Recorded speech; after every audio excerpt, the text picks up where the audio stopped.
नमस्कार मेरे प्रिय साथियों, स्वागत है आप सभी का आपके अपने यूट्यूब चैनल उदय एजुकेशन में। राजस्थान वन रक्षक व वनपाल एग्ज़ाम 2021 के लिए राजस्थान सामान्य ज्ञान का भाग संख्या में 10 लेके आया हूं। साथियों, आज के इस भाग में राजस्थान जीके के बहुत ही इंपॉर्टेंट प्रश्न रहने वाले हैं और इन सारे प्रश्नों को आप लाइव टेस्ट सीरीज के रूप में भी ले सकते हैं, जिन्हें प्रत्येक प्रश्न का आंसर आप वीडियो के कमेंट बॉक्स में बता सकते हैं। जैसे कि हमारे इस जीके सीरीज़ की एक खास विशेषता है कि हम वीडियो के अंत में आपसे एक प्रश्न पूछते हैं, जिसका आंसर आप सभी को देना होता है वीडियो के कमेंट बॉक्स में।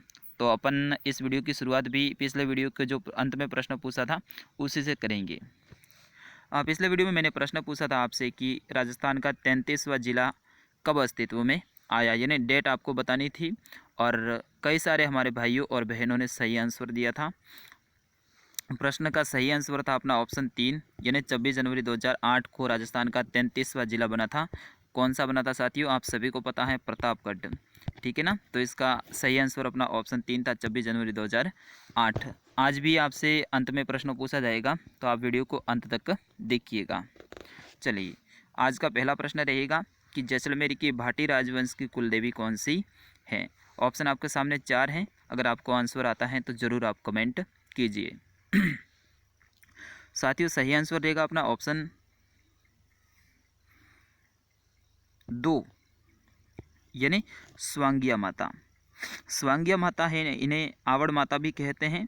और स्वांगिया माता है, इनका जो प्रतीक है साथियों, वो सुगन सीढ़ी को कहा जाता है। यानी सुगन सीढ़ी जहाँ कहीं पे भी दिखती है तो अपन कहते हैं कि ये स्वांगिया माता का प्रतीक है। आवड़ माता के हाथ में मुड़ा हुआ भाला रहता है, ये भी आप एक ध्यान रखेंगे। चलिए, अगला प्रश्न अपन देखेंगे। लोकप्रिय अग्नि नृत्य का आयोजन मुख्यतः कहाँ किया जाता है, यानी अग्नि नृत्य है ये कौन से जिले से संबंधित है। बिल्कुल इजी सा प्रश्न है। आप सभी का सही आंसर आ रहा है, बिल्कुल सही आंसर। बीकानेर का प्रसिद्ध है अग्नि नृत्य, तो ऑप्शन 2 इसका सही आंसर रहेगा। और मुख्यतः ये नृत्य है साथियों, ये जसनाथी संप्रदाय के द्वारा किया जाता है। चलिए, अगला प्रश्न अपन देखेंगे। गरासियाओं के द्वारा किया जाने वाला किस नृत्य में वाद्य यंत्र का प्रयोग नहीं किया जाता है। बिल्कुल इजी सा प्रश्न है ये भी। गरासिया अपनी जनजाति हैं, वो ज़्यादातर सिरोही ज़िले में निवास करते हैं। तो इसका सही आंसर रहेगा अपना ऑप्शन सी, वालरा नृत्य है साथियों, इसमें कोई वाद्य यंत्र का प्रयोग नहीं किया जाता है। तो ऑप्शन सी अपना सही आंसर है। जिसने भी बताया ऑप्शन सी, उन सभी साथियों का सही आंसर है। चलिए, अगला प्रश्न देखेंगे, प्रश्न संख्या 4। अगर आपको वीडियो पसंद आ रहा है तो साथियों प्लीज़ आप लाइक कर दीजिएगा, क्योंकि आपका लाइक है वो मेरे लिए एक मोटिवेशन का कार्य करता है। प्रश्न है कि हिचकी क्या है।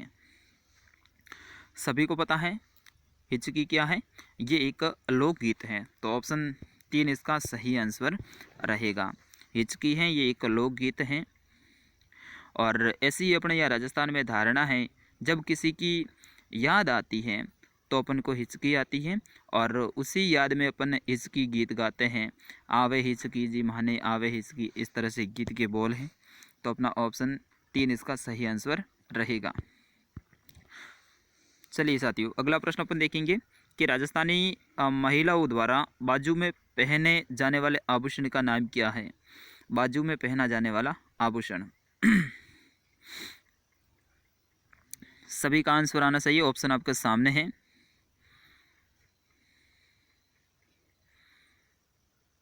तो अपना सही आंसर रहेगा आरत। साथियों, आरत है ये बाजू में पहना जाता है महिलाओं के द्वारा। बाकी बीठी की बात करें साथियों, तो बीठी है ये हाथ की अंगुलियों में पहनी जाती है।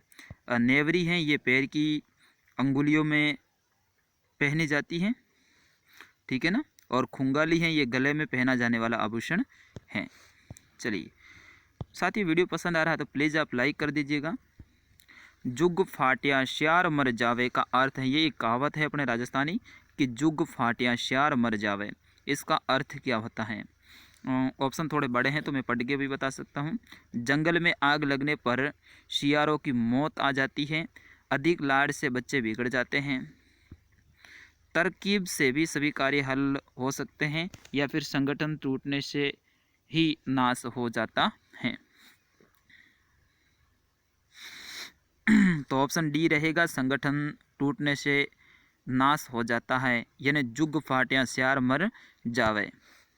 चलिए साथियों, अगला प्रश्न देखेंगे कि विवाह उत्सव पर पहने जाने वाली पगड़ी है, यानी जब विवाह उत्सव होता है तो कौन सी पगड़ी पहनी जाती है।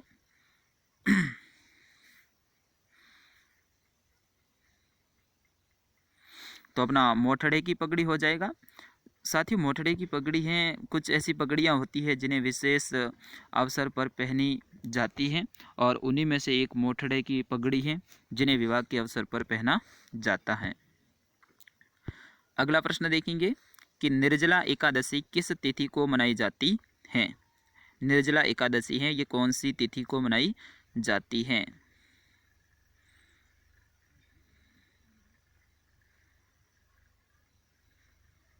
तो अपना हो जाएगा वैशाख कृष्ण एकादशी को। ऑप्शन एक इसका सही आंसर रहेगा। और साथियों सॉरी, ऑप्शन दो रहेगा इसका सही आंसर, माफ़ी चाहूँगा, ज्येष्ठ शुक्ला एकादशी को, और इस दिन को शुभ दिन माना जाता है। तो निर्जला एकादशी है, ज्येष्ठ शुक्ला एकादशी को मनाई जाती है। तो ऑप्शन दो इसका सही आंसर रहेगा। अगला प्रश्न, साच बहू का मंदिर कहाँ स्थित है। सास बहू का मंदिर।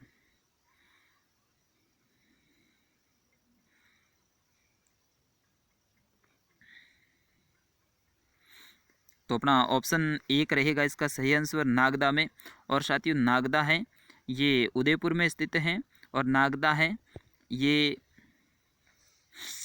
मेवाड़ के शासकों की प्राचीन राजधानी भी रहा है। अगला प्रश्न है, मंडावा क्यों प्रसिद्ध है। एक स्थान है मंडावा जो कि झुंझुनू जिले में स्थित है, ये क्यों प्रसिद्ध है। भित्ति चित्रों के कारण। बिल्कुल, जिसने भी भित्ति चित्र बताया है सही आंसर है। भित्ति चित्रों के लिए मंडावा है, ये झुंझुनू जिले का है, ये प्रसिद्ध है। चलिए अगला प्रश्न देखेंगे अपन। Doctor LP. टेस्टिटोरी ने राजस्थानी भाषा को विभाजित किया। Doctor LP. टेस्टिटोरी ने राजस्थानी भाषा को विभाजित किया। पश्चिमी एवं पूर्वी राजस्थानी में, उत्तरी एवं दक्षिणी राजस्थानी में, मारवाड़ी एवं पूर्वी राजस्थानी में, या फिर मारवाड़ी एवं ढूंढाड़ी में। 11 का आंसर सभी का आना चाहिए। तो अपना ऑप्शन एक रहेगा, पश्चिमी एवं पूर्वी राजस्थानी में। तो ऑप्शन एक इसका सही आंसर। चलिए साथियों अगला प्रश्न देखेंगे कि लोक देवता पाबू जी को किसका अवतार माना जाता है। इनका जन्म है कोलूमंड फलोदी जोधपुर में हुआ था। राठौड़ राजपूत परिवार से संबंधित हैं। तो लक्ष्मण जी का अवतार माना जाता है। भगवान श्री राम के छोटे भाई लक्ष्मण जी का अवतार है, वो पाबू जी राठौड़ को माना जाता है। इन्हें ऊँटों का देवता भी कहा जाता है, ये भी ध्यान रखना है। जब ऊँट अस्वस्थ हो जाता है तब इनकी पूजा करते हैं, और इनके नाम की ताती यानी जो डोरी होती है वो बांध देते हैं, तो वो ऊँट स्वस्थ हो जाता है, ऐसी मान्यता भी है। चलिए साथियों अगला प्रश्न देखेंगे। मारवाड़ प्रगनारी विगत किसकी रचना है। मारवाड़ प्रगनारी विगत किसकी रचना है। ऑप्शन सी रहेगा, मूणोत नैणसी। ठीक है ना, मूणोत नैणसी ने मारवाड़ प्रगनारी विगत लिखी थी। और मुंशी प्रेमचंद ने नैणसी को राजस्थान का अबुल फजल कहा है। अगला प्रश्न है कि फल्गुबाई किस नृत्य की प्रसिद्ध नृत्यांगना है। फल्गुबाई। साथ ही ये प्रश्न बहुत इंपॉर्टेंट है। तो अपना ऑप्शन एक रहेगा, सॉरी ऑप्शन दो रहेगा, शरी नृत्य। फल्गुबाई है ये शरी नृत्य से संबंधित है। ये नृत्य मुख्यतः अपने अजमेर के किशनगढ़ और अजमेर के आसपास वाला जो क्षेत्र है वहाँ पे किया जाता है। अगला प्रश्न है, तासरो घर एवं महाराज शेख शिल्ली किसकी कृतियाँ हैं। यानी दो रचनाएं हैं, दो किताबें हैं, तासरो घर और महाराज शेख शिल्ली, ये किसकी रचनाएं हैं। तो इसका सही आंसर अपना ऑप्शन डी रहेगा, यादवेंद्र शर्मा चंद्र की, इनकी हैं ये रचनाएं। इनका जन्म है 15 अगस्त 1937 में अपने बीकानेर में हुआ था। अगला प्रश्न है, नाथद्वारा में श्री नाथ जी की मूर्ति को किसने प्रतिष्ठित करवाया था, यानी स्थापित किसने करवाया था अपने नाथद्वारा में श्री नाथ जी की मूर्ति। ऑप्शन 1 रहेगा सही आंसर, महाराणा राज सिंह ने। अगला प्रश्न है, निम्नलिखित में से किसे मेरुभूमि की कोकिला कहा जाता है? मरुभूमि की कोकिला। मांड गायिका है ये गौरी देवी, बिल्कुल ऑप्शन 3 इसका सही आंसर रहेगा। गौरी देवी है, इन्हें राजस्थान के मरुभूमि की कोकिला कहा जाता है और ये एक मांड गायिका है। मांड शैली अपने जैसलमेर और आसपास वाले गायन शैली, इन्हें मांड के नाम से जाना जाता है। और इनका जन्म है गौरी देवी का कब हुआ था? 1920 में हुआ था अपने जोधपुर में। चलिए अगला प्रश्न देखेंगे, तारकीन का उर्फ मेला किस जिले में लगता है? तारकीन का उर्स मेला किस जिले में लगता है? ऑप्शन आपके सामने है, अगर आपको आता है तो आप जरूर आंसर दीजिएगा।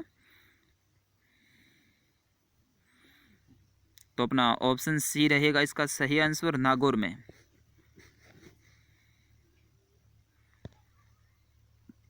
चलिए अगला प्रश्न,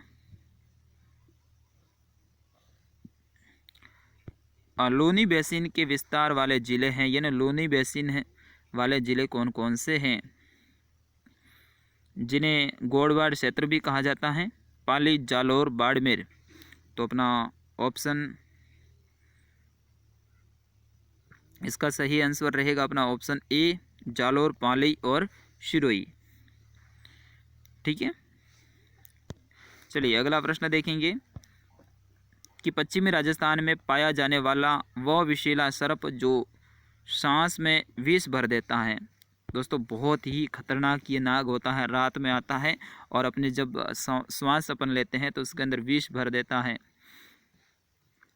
तो इसका सही आंसर रहेगा पीवड़ा। पीवड़ा सांप है, बहुत ही खतरनाक होता है, कई किलोमीटर से दूर से चल के यह आ सकता है। तो ऑप्शन 2 इसका सही आंसर, और ज़्यादातर ये रेगिस्तानी क्षेत्र में पाया जाता है। तो साथियों आज आपके लिए मैं प्रश्न ये लेके आया हूँ, इसका आंसर देना है आप सभी को कमेंट बॉक्स में कि निम्न में से किस देवी ने जोधपुर के किले की नींव का पहला पत्थर रखा था? ऑप्शन आपके सामने रहेंगे, श्वांगिया माता, नागणेशी माता, करणी माता यानी रिदुबाई, या फिर आई माता। सभी आंसर दीजिएगा। जितने भी हमारे साथी ने वीडियो को एंड तक देखा है, पहले तो आप सभी का तहे दिल से धन्यवाद।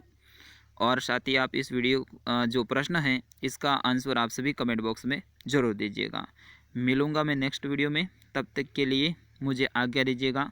वंदे मातरम, जय हिंद, राम राम सा, खम्मा गणी, जय जोहार।